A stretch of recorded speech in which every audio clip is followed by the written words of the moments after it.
Society isn't designed to benefit neurotypical people, but to control them. What if it's neither? What if there is no design? What if it's just blind sociological forces colliding with each other over and over again, like prion synthesis, a broken protein hitting a broken protein again and again and again?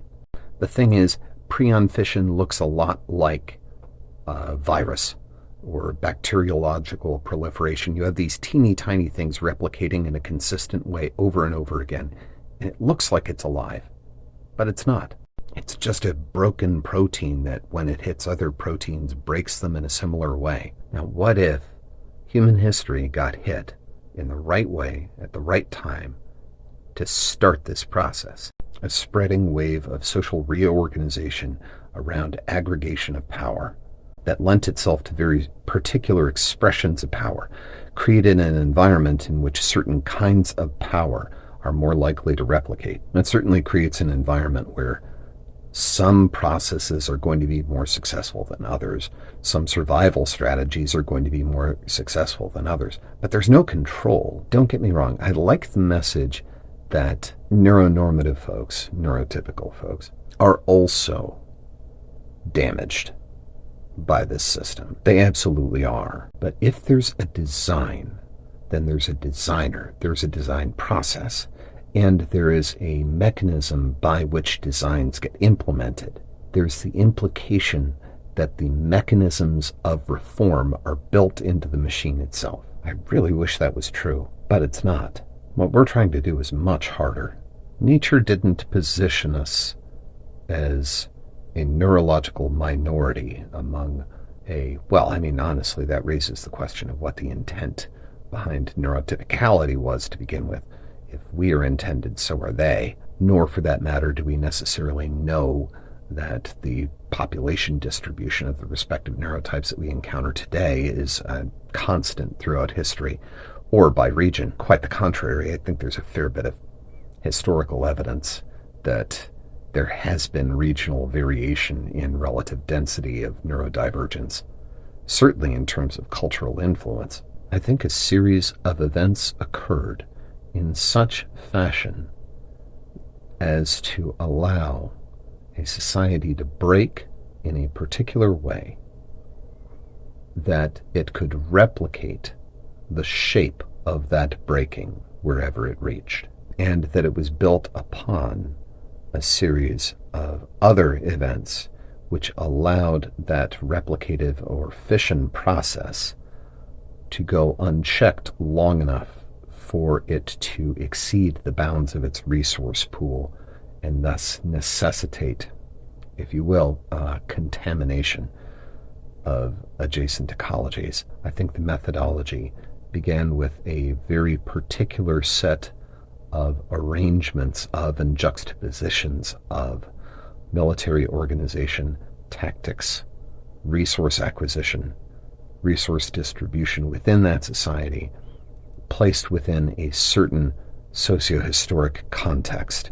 I think that most of what we know about the indigenous peoples of Europe was written down by a military leader who was primarily concerned with their eradication, and that this person, not too much later, became the first person of his country to be vested with absolute executive authority, and when asked to relinquish it, refused to do so. I think that that event broke things in a way that made it possible for that style of breaking to be replicated. I think it was further bolstered by the impression of sociocultural innateness of encountering similar mythopoetic forms in differing peoples that were conquered by that nation state, largely ignorant of the long-lasting influence of a prior conqueror's attempt to not so much eradicate the cultures that he conquered as to seed them with his own sociocultural biases. Thus, a later conqueror finds distorted reflections of themselves all over the world as they see it, and believe that this is a reflection of some innate human characteristic that they themselves are the idealized embodiment of, rather than recognizing that they are the inheritors of a prior conquest, interpreting the entirety of history through that broken lens has created ideas that were entirely too easy to carry forward.